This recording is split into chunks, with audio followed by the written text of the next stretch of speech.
Moja kifaa muhimu sana katika industrial machine ambazo zinazotumia hydraulic system ni hapa relay card. Relay card zipo za aina nyingi. Hii ni relay card ya njia 8. Ambazo zinakuwa 1 2 3 4 5 6 7 8. Input yake ni kawaida tu.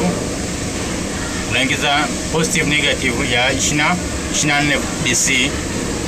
Unaona positive negative positive negative positive negative positive negative zote njia 8. Kwa hiyo zinaingia input yake. Na natoka chini huko.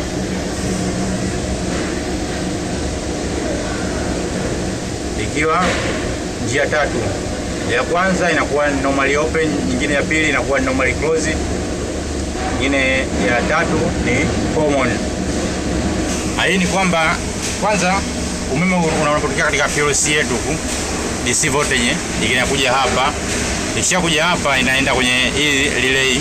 Hizi relay inaenda moja kwa moja kwenye zile valve zetu za hydraulic system. Zile koki ambazo zinazoruhusu pressure mafuta kutoka na kwenda mashine kwenda kupampu na kunyanyua kitu au kulisha kitu. Kwa hiyo ina act kwanza kama nafanya kazi kama vile zilivyokuwa zinafanya hizi MCB zingine, na kama ni protected device.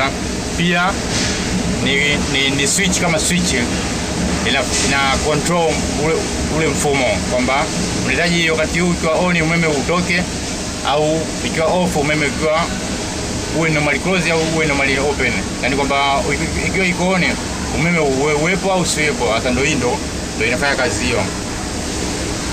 Fanya hiyo control system hizo. Kwa moja kifaa muhimu sana katika paneli za mashine. Hii ni mashine ya blow mode.